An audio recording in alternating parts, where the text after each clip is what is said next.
Olá, bom dia, meus caros irmãos e irmãs, queridos amigos, amigas, paroquianos, paroquianas, os devotos e devotas de Santo Antônio, paz e bem. Chegamos mais uma vez até você ao seu lar com as nossas mensagens do dia a dia. Recordamos ainda que vivenciamos ontem, nesse mês vocacional, o Dia dos Pais. Então toda a nossa saudação aos pais, a bênção, que possam vivenciar bem esse seu dia celebrado, possam desempenhar bem a sua missão, a sua vocação junto às suas famílias. Hoje, segunda-feira, dia 12 de agosto, iniciamos então as reflexões do nosso caminho, do nosso itinerário, referente à 19ª semana do tempo comum. Para bem rezarmos, bem meditarmos, refletiremos a partir do evangelista Mateus, capítulo 17, versículos de 22 até 27. Quando Jesus e os seus discípulos estavam reunidos na Galileia, ele lhes disse: O Filho do Homem vai ser entregue nas mãos dos homens. Eles o matarão, mas no terceiro dia ressuscitará. E os discípulos ficaram muito tristes. Quando chegaram a Cafarnaum, os cobradores do imposto do templo aproximaram-se de Pedro e perguntaram: O vosso mestre não paga o imposto do templo? Pedro respondeu: Sim, paga. Ao entrar em casa, Jesus adiantou-se e perguntou: Simão, o que te parece? Os reis da terra cobram impostos ou taxas de quem? Dos filhos ou dos estranhos? Pedro respondeu: Dos estranhos. E então Jesus disse: Logo, os filhos são livres. Mas para não escandalizar essa gente, vai ao mar, lança o anzol e abre a boca do primeiro peixe que tu pescares. Ali tu encontrarás uma moeda. Pega então a moeda e vai entregá-la a eles por mim e por ti. Iniciando essa nossa semana, nós temos nessa narrativa do trecho do capítulo 17 de Mateus, a segunda vez que Jesus anuncia a sua paixão. O Filho do Homem vai ser entregue nas mãos dos homens. É óbvio que Jesus, nesse seu itinerário, ele sabe para onde ele caminha. Ele tem plena consciência do que está para acontecer.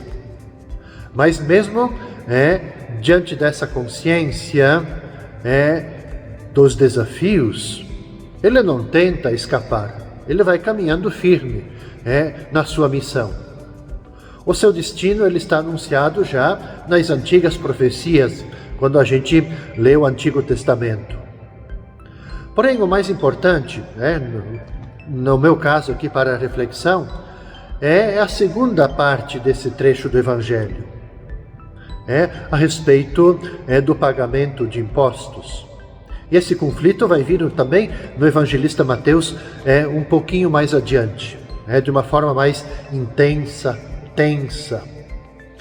Veja que o templo de Jerusalém, ele é considerado a casa de Deus. Porém, aos poucos, com a venda de animais para o sacrifício, ele vai se tornando lugar de comércio. Contra esse abuso, certa vez Jesus, e vocês se recordem bem disso, ele se manifestou com vigor, com chicote, expulsando dali os vendilhões. E aqui agora vem a questão, então, do imposto que todo israelita ele deveria pagar anualmente ao templo.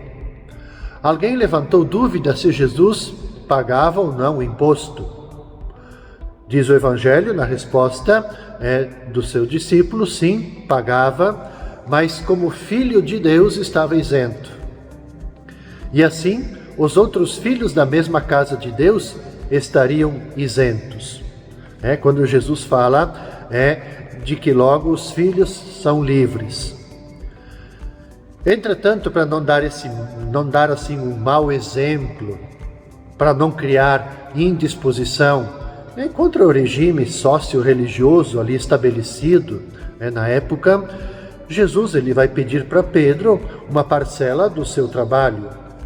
O primeiro peixe e a quantia suficiente, que é o que simboliza aquele mandato de Jesus, que para ele ir ao mar, lançar o anzol, e ali abrindo a primeira boca do peixe vai ter a moeda. Isso simboliza exatamente o primeiro peixe e a quantia suficiente para o pagamento do imposto. Para cumprir aquela obrigação.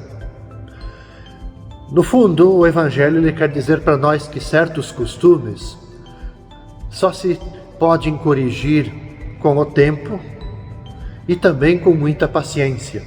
Nem sempre fazendo o enfrentamento imediato resulta em bons resultados. É necessário o tempo e a paciência necessária. Na terça-feira, meus caros irmãos e irmãs, dia 13 de agosto, rezaremos, meditaremos em nossos corações, em nossas mentes, com o evangelista Mateus, capítulo 18, versículos de 1 a 5, depois o versículo 10 e os versículos de 12 até 14. Recordo que também celebraremos nesse dia 13, na terça-feira, Santa Dulce dos Pobres. Os discípulos aproximaram-se de Jesus e perguntaram: quem é o maior no reino dos céus?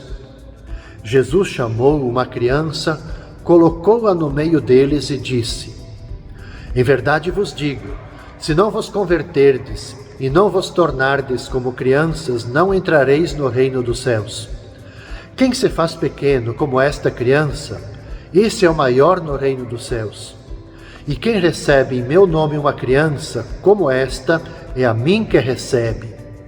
Não desprezeis nenhum desses pequeninos, pois eu vos digo que os seus anjos no céu veem sem cessar a face do meu Pai que está nos céus. O que vos parece? Se um homem tem 100 ovelhas e uma delas se perde, não deixa ele as 99 nas montanhas para procurar aquela que se perdeu? Em verdade vos digo, se ele a encontrar, ficará mais feliz com ela do que com as 99 que não se perderam. Do mesmo modo, o Pai que está nos céus não deseja que se perca nenhum desses pequeninos. Veja, meus caros irmãos e irmãs, o capítulo 18 do evangelista Mateus, ele contém aquilo que a gente aprende na teologia, o quarto discurso num conjunto de 5, à volta dos quais gira todo o evangelho de Mateus. É o que nós chamamos do discurso eclesial. Por que ele é o discurso eclesial? Porque Jesus, ele como que traça as características fundamentais da comunidade dos discípulos. Veja que os discípulos, eles como que revelam a mentalidade comum. Aquela mentalidade daqueles que veem a vida em sociedade como uma permanente tentativa de subir, mesmo às custas das outras pessoas, para ocupar os lugares primeiros, os lugares de cima, postos de comando. E é então nesse contexto que eles interrogam a Jesus: quem é o maior no reino dos céus? Jesus mostra para eles o que realmente tem mais valor diante de Deus e ele ensina uma nova forma de vivência em comunidade. Como os antigos profetas, ele faz um gesto. Qual é o gesto? O de colocar no centro uma criança, cujo sentido depois ele vai revelar. O que significa colocar no centro a criança. Então Jesus ele recolhe a ideia da inversão das sortes no reino futuro, que já de certa maneira já está amadurecida na tradição dos rabinos. Põe no centro não um adulto, não uma pessoa tida por importante, mas coloca no centro uma criança. Por que Jesus faz isso? Porque a criança, todos, vocês pais da família, mães, vocês sabem, a criança ela precisa de tudo. Ela depende depende dos pais. A criança pequenina depende dos grandes. Comparado com o Evangelho, é a ovelhinha perdida que o pastor procura e cuida mais do que todas as outras, mais do que as 99 que não se perderam. Então, Jesus está dizendo assim que o discípulo, ele deve ser como a criança, ou seja, ele tem que se converter, mudar de mentalidade, tem que mudar de comportamento. Ele deve saber se abaixar e não tentar ficar, subir, buscar sempre os primeiros lugares, passando por cima dos outros. O discípulo, ele deve também acolher os pequeninos, não pode desprezá-los, porque tem a dignidade do Senhor. Os pequeninos são o sacramento do Senhor.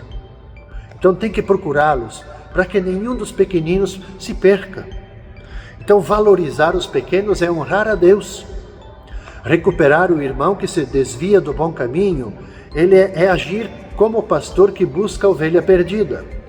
Esse é o grande sentido desse trecho do Evangelho. Quanto ao que celebramos também na vida da igreja, Santa Dulce dos Pobres, a nossa santinha brasileira, ela tem o nome de Maria Rita. Ela nasceu há um pouco mais de um século atrás, 1914, lá em Salvador, na Bahia. E lá faleceu em 1992. E desde pequenina, ela cultivou grande bondade para com os pobres, os desamparados. Ela se formou como professora e ela ingressou na congregação dos missionários da Imaculada Conceição da Mãe de Deus. E ela deixou assim uma grande obra social. Ela fundou a obra social Irmã Dulce e também o Hospital Santo Antônio. Porém, a enfermidade maltratou ela muito. Ela viveu praticamente os últimos 30 anos de vida com 70%, um pouco mais, um pouco menos, da sua capacidade respiratória totalmente comprometida. Seu exemplo é para nos incentivar a buscar o caminho da igualdade, buscarmos sempre o caminho da solidariedade com os menores da sociedade, assim como ela fez. Na quarta-feira, caros irmãos e irmãs, dia 14 de agosto, rezaremos, meditaremos com o evangelista Mateus, capítulo 18, versículos de 15 até 20. Disse Jesus para os seus discípulos: se o teu irmão pecar contra ti, vai corrigi-lo, mas em particular, a sós contigo. Se ele te ouvir, tu ganhaste o teu irmão. Se ele não te ouvir, toma contigo mais uma ou duas pessoas, para que toda a questão seja decidida sob a palavra de 2 ou 3 testemunhas.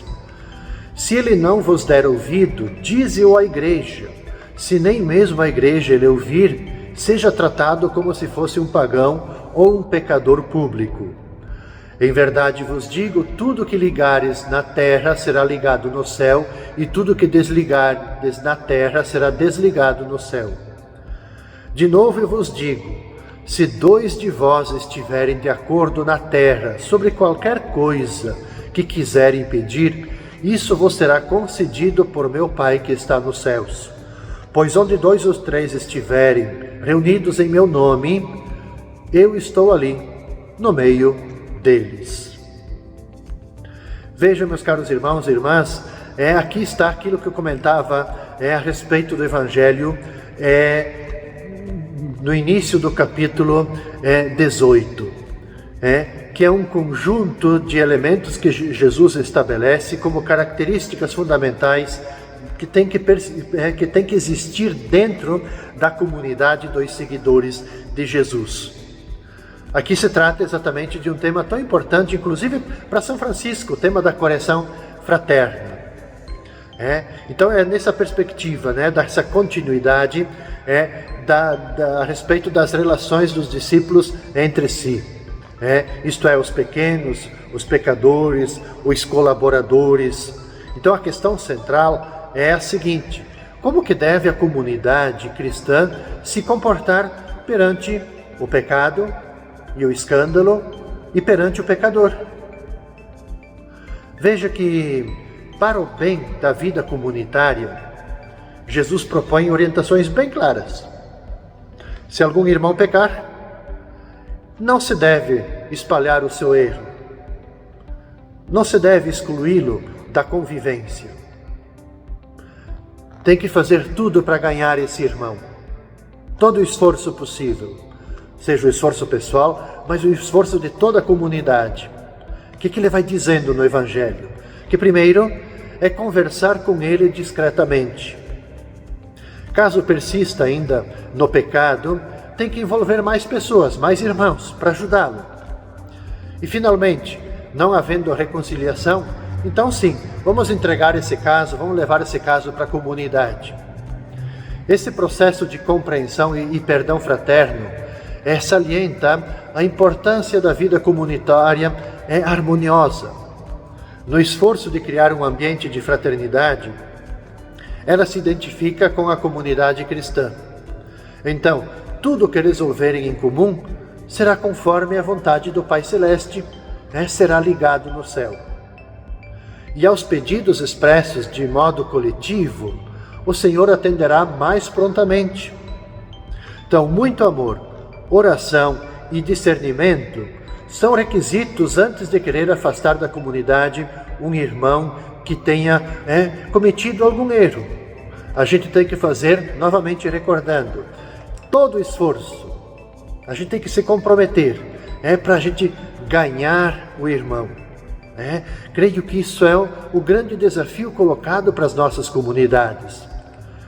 A gente sabe às vezes o que acaba acontecendo na vida da comunidade. Como uns acabam falando mal dos outros, isso não constrói, isso não fortalece a comunidade. Pelo contrário, fragiliza. Quem olha de fora não vai se sentir atraído. Então, as coisas precisam sim ser resolvidas de modo discreto, com cuidado, com zelo, com amor, e não esquecendo esses dois outros elementos, da oração e do discernimento, para fazer tudo para ganhar, para conquistar, para trazer de volta o irmão que por algum motivo ou outro ele tenha cometido algum erro. Com essa meditação, eu concluo as reflexões desta primeira parte desta 19ª Semana do Tempo Comum. A gente se encontra novamente na quinta-feira, neste mesmo horário. Eu desejo a cada um de vocês um bom início de semana, com as bênçãos, com a proteção do nosso querido Santo Antônio. Paz e bem a todos vocês.